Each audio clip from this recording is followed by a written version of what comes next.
useless tenants? Where are they, stupid people?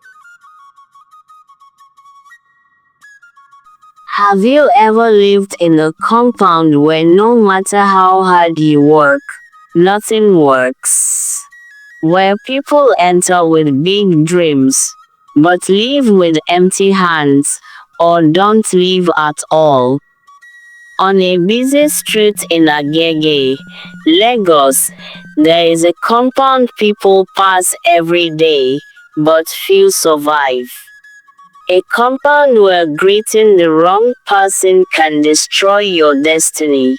Where food given with love comes with a hidden price. Where cats watch you at night with eyes that are not ordinary. And where one woman upstairs controls the fate of everyone downstairs. This is not just a story. It is a warning. Before we enter Isiaka Street, before we step into the compound that stole destinies, please subscribe to this channel, like this video and turn on your notification bell so you don't miss the end of this story. Because once you enter this compound, your life may never be the same again.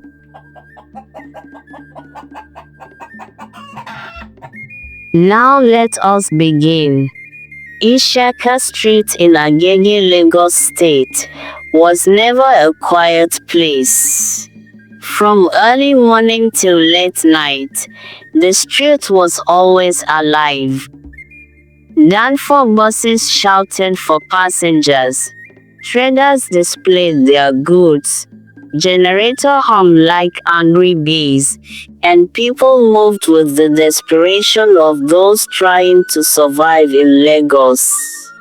But inside Isiaka Street, there was one compound that carried a strange silence.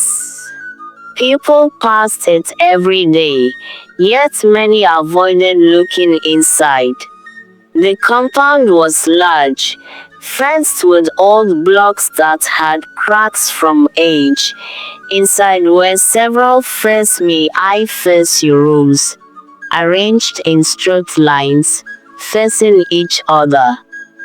Each room was small, hot, and crowded, but tenants endured it because rent was cheap and Lagos life was hard.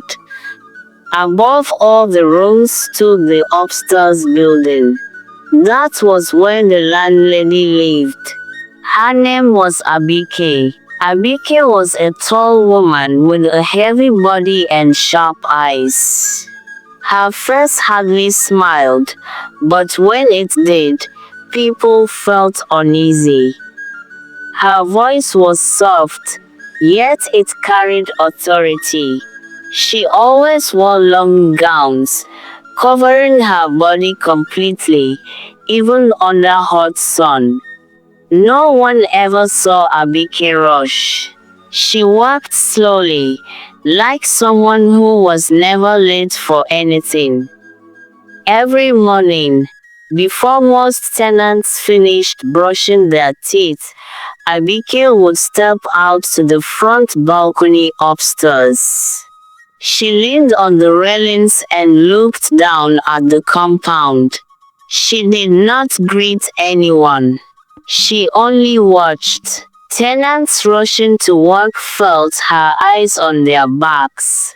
Some said anytime Abike looked at you and nodded slightly, your day would go wrong.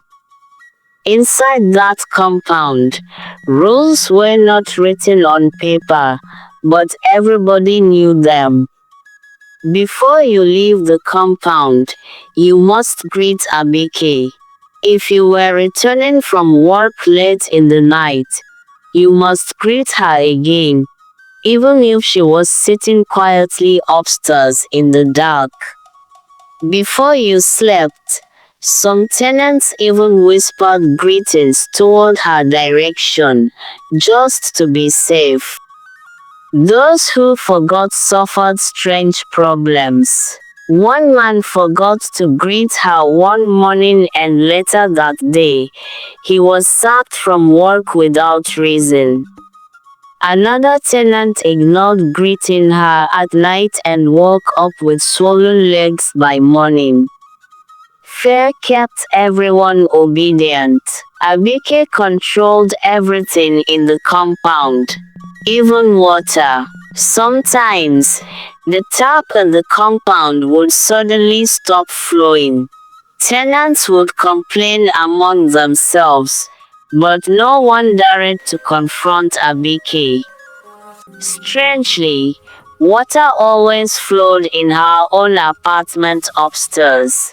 Whenever tenants begged, Abike would just say, "Be patient. It will flow." But patience did not bring water. Then there was the food. Every first day of a new year, Abike cooked. Big pots, rice with thick red stew, meat floating inside. The aroma filled the compound. Hunger pushed people forward. Abike would stand in the middle of the compound, smiling. "Happy New Year, my tenants," she would say sweetly. Those who refused Enjoy to the eat feast. were mocked. Big mommy, thank you, "You ma. think you are better than us?" others would ask. But those who ate always regretted it later. After eating the food, tenants struggled throughout the year. Businesses collapsed, jobs disappeared, money slipped through fingers like sand. Sometimes, in the middle of the year, Abike would cook again.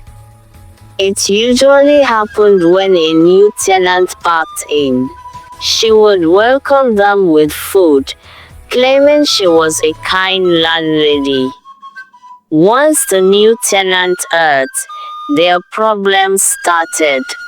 Inside the compound, cats were everywhere.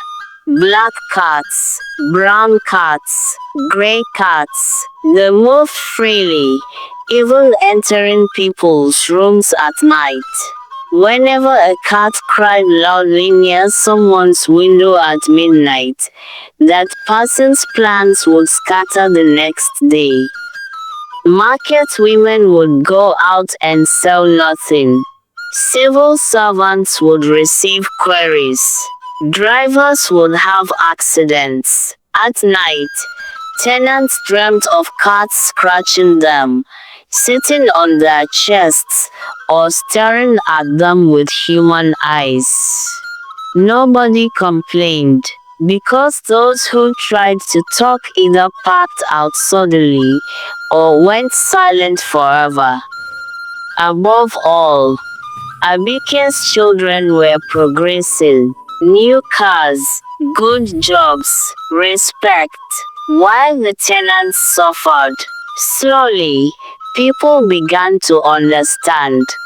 That compound was not just a place to live.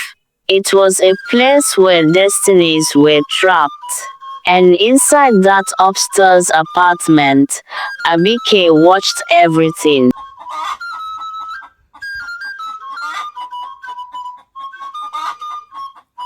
Among all the tenants living in Abike's compound on Isiaka Street, one woman stood out because of her gentle spirit. Her name was Esther. Esther was the kind of woman that greeted everybody, even when her heart was heavy. She sold provisions at the roadside and managed her small business with patience. Her husband, Joseph, was a quiet and hardworking man who worked as a driver. They were not rich, but they were content.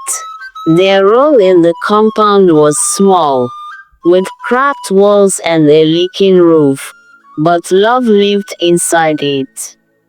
Every morning, Joseph would wake early, bathe, and prepare for work.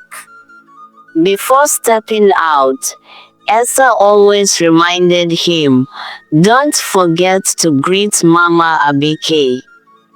Joseph never liked it, but he obeyed. "You know this Lagos," he would reply. "We don't want trouble." On the first day of the new year, when Abike cooked her food, Esther and her husband ate it. Everybody ate it. Hunger and pressure pushed them. That year was the beginning of their sorrow. Joseph started complaining of strange tiredness. He would return from work exhausted, even on days when he did little driving. His eyes lost their brightness.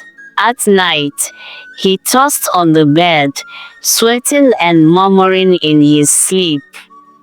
One night, Esther woke up and found him sitting upright, staring at the wall. "Joseph, what is it?" she asked. "There is a cat in this room," he whispered. Esther switched on the light. There was nothing. From that day, Joseph changed. Customers stopped calling him for jobs. Money dried up. Sometimes he would go out in the morning and return in the afternoon with nothing. Then the sickness started. He complained of chest pain, headache, and sudden weakness. They went to hospitals, but doctors could not find anything serious. Yet his strength kept reducing. One evening, Joseph returned from work, sat on the chair, and placed his hand on his chest. "Esther," he said weakly, "I don't feel well." Before she could respond, he slumped. By the time neighbors rushed in, Joseph was gone. No accident, no long illness, just sudden death. The compound was quiet that night. Abike came downstairs briefly, looked at the body, and went back upstairs without a word.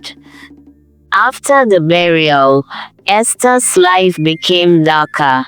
Her business collapsed completely. Customers stopped coming. Goods spoiled. Money finished. Debts increased. At night, Esther began to have terrible dreams. She saw a big black cat entering her room. It jumped on her chest and pressed her down until she couldn't breathe. Sometimes she saw Abike's face inside the cat's eyes. Whenever she woke up from such dreams, her body would be weak all day. Sometimes at midnight, she heard a cat crying loudly near her window. The next day was always terrible. If she went to market, she sold nothing.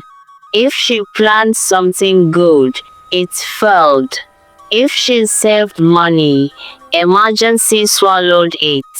Other tenants suffered the same fate. A civil servant in the compound lost his job suddenly. A woman selling food sold her freezer to pay hospital bills. A man who packed in with a car sold it within 6 months because of sickness. Worst of all were the bedbugs. New tenants who packed in clean suddenly discovered bedbugs in their foam. The insects multiplied overnight. They bit people until their bodies swelled. Doctors could not explain where they came from. Some tenants sold all they had to treat sickness that refused to go. Through all this, Abike's children were shining. New phones, new cars, big connections. While tenants cried, Esther began to notice something. Whenever Abike cooked food, her problems increased. One day, Esther refused to eat the food. Abike noticed. Her eyes followed Esther everywhere. That was when Esther knew her husband did not die naturally, and that compound was eating lives. With tears in her eyes and pain in her heart, Esther made a decision. She needed help, not from man, but from God. After the death of her husband, Esther became a shadow of herself. She woke up every morning with fear in her heart. She no longer laughed. Even greeting people became difficult.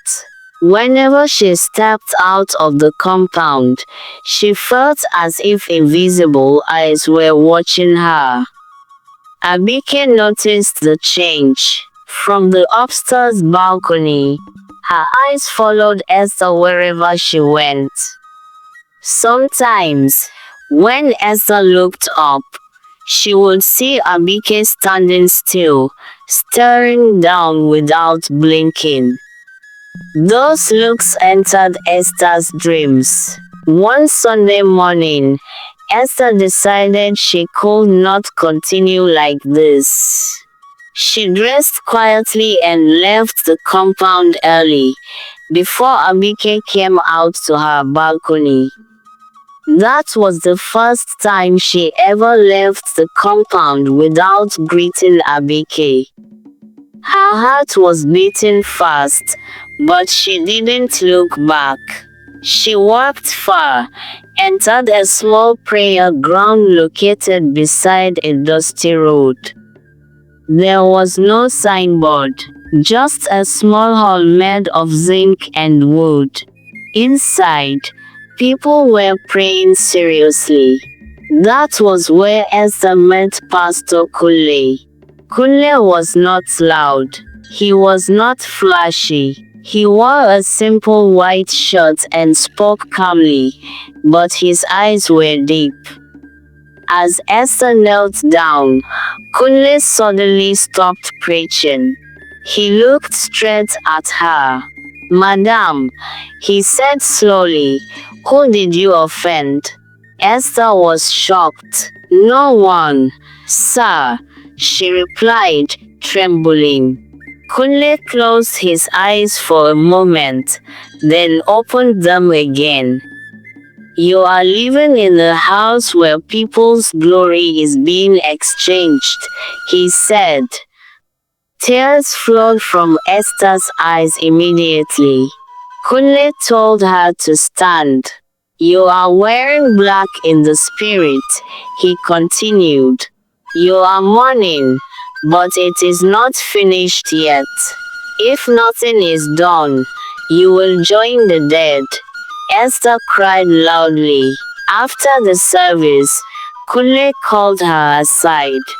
He told her everything. "The landlady of that compound is not ordinary," he said. "She uses food to trap destinies.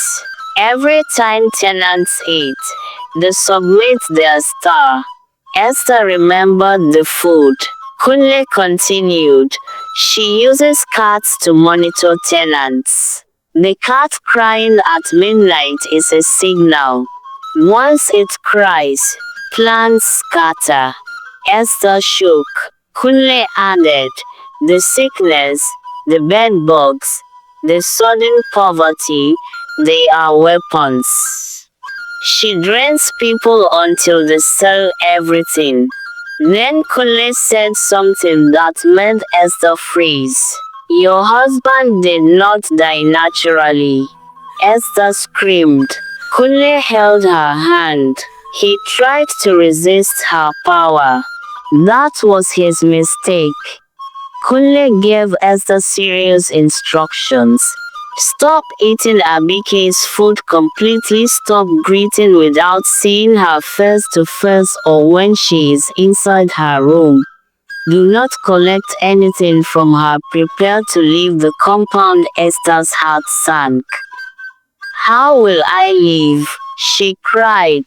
"Anytime I save money, problems come."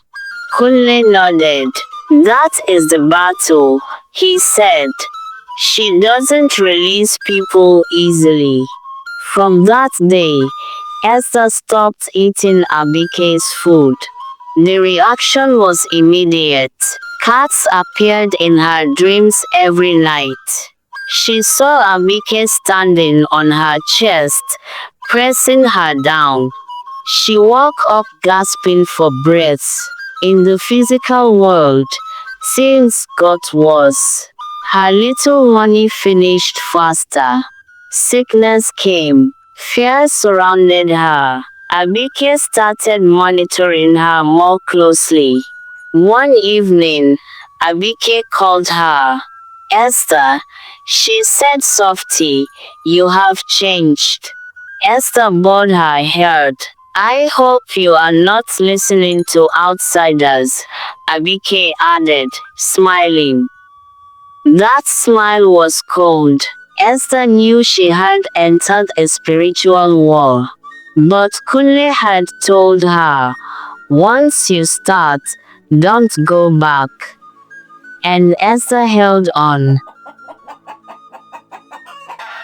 From the day Esther stopped eating Abike's food and stopped greeting her, peace left the compound. Abike noticed immediately. Every morning, when she came out to the balcony upstairs, her eyes searched for Esther first. When she didn't hear Esther's greeting, her face would harden. Something had changed. The cats multiplied. They began to move freely in the compound, even in the daytime. Tenants whispered among themselves, but fear sealed their mouths. At night, Esther's battles became worse. She would wake up exactly at midnight, every night, with heavy pressure on her chest. In her dreams, she saw Abike standing in the compound, chanting strange words while cats surrounded her feet. One night, Esther screamed in her sleep. Neighbors rushed to her room. She was shaking, her body cold. That morning, Abike stood on the balcony longer than usual. She was smiling. The sickness came next. Esther developed sudden fever and weakness. Her body refused food. Her little savings disappeared on hospital bills. Doctors could not find any serious cause. It was exactly what Kunle warned her about. That same week, Kunle called Esther. "Tonight," he said calmly, "we are entering the battle." Esther fasted and prayed. At exactly midnight, Kunle began serious prayers. His voice was firm, commanding, not begging. As he prayed, something happened in Abike's house upstairs. Tenants heard loud footsteps. Objects fell. A woman screamed in pain. Abike shouted like someone being beaten. People peeped from their windows but quickly shut them again. Inside the spirit, Kunle saw the truth. He saw Abike surrounded by dark powers, holding chains tied to tenants' destinies. When Kunle prayed, the chains began to break one by one. Abike screamed louder. That same night, Esther dreamed. She saw herself standing at the gate of the compound, carrying a bag. The gate opened by itself. When she woke up, she knew something had shifted. The next morning, Abike did not come out to the balcony. That alone shocked everyone. Later that day, Abike called Esther. Her voice was no longer confident. "Esther," she said sharply, "come and see me." Esther went upstairs for the first time since her husband died. Abike's face looked pale. Her eyes were red. Without greeting, Abike pushed a paper toward Esther. "Pack out," she said angrily. "I don't want trouble." Esther's hands shook. It was a quit notice. The same woman who never released tenants easily was now pushing her out. When Esther returned to her room, Kunle called her again. "Do not delay," he warned. "Pack immediately." Esther began packing quietly. As she packed, strange things happened. Some tenants suddenly developed headache. Others started arguing for no reason. Confusion filled the compound. That evening, Abike came out to the balcony. She watched Esther load her few belongings. Her eyes were burning with anger. A cat stood beside her. But Esther did not look back. The battle had been won. The day Esther left Abike's compound on Isiaka Street, Agege felt different. The air felt lighter. As the keke drove her away with her few bags, Esther looked straight ahead. For the first time in a long time, she did not feel fear. Her heart was calm, even though she did not know what the future held. She moved into a small room far from Isiaka Street, recommended by a church member. The room was not big, but it had peace. That first night, Esther slept. No cat cries, no heavy chest, no strange dreams. She woke up the next morning and cried. Tears of relief. Within weeks, things began to change. Her strength returned slowly. The strange sickness left her body. Her appetite came back. Her small provision business started picking up again.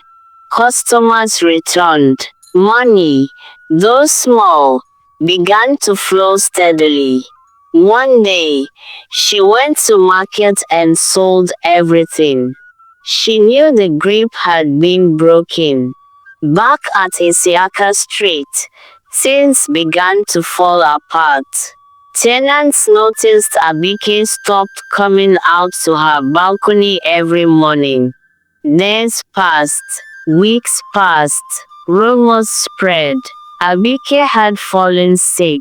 Not ordinary sickness. Doctors could not explain it. Her children started spending money heavily on hospital bills. The same children that once progressed suddenly faced setbacks. One lost a job. Another sold a car. The cats disappeared. One by one, tenants began to pack out boldly. The fear was gone. The compound that once trapped destinies started emptying. Abike's power had broken. One evening, Esther received a call from an old neighbor. "Abike is dead," the woman whispered. Esther went quiet. She did not rejoice. She only thanked God. Today, Isiaka Street still exists. The compound still stands, but people avoid it. Those who know the story warn others. Because some houses don't just collect rent. They collect lives, destiny, and glory. Not all kindness is love.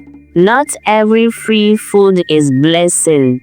Prayer reveals hidden wickedness. Sometimes, Your breakthrough begins the day you walk away.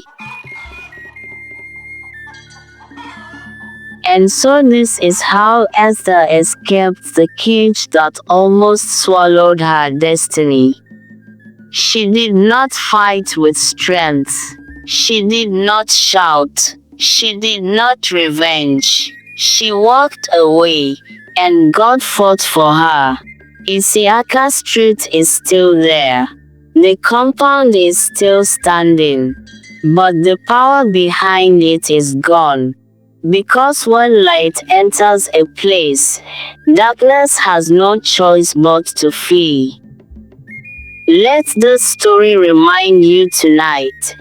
If your life suddenly changed after entering a place, if struggle followed you for no clear reason, if peace left your sleep and fear became normal, it may not be laziness. It may not be destiny. It may be where you are standing. Sometimes, the bravest thing you can do is to leave. And sometimes, leaving is the prayer God has been waiting for. If this story touched you, learn from it. Protect your destiny. Pray for discernment. And never ignore warning signs. Because some cages don't have bars. They have smiles. This is where the story ends, but the lesson stays. Like, subscribe, share this story with someone who needs to hear it. Good night, and may your destiny never be trapped.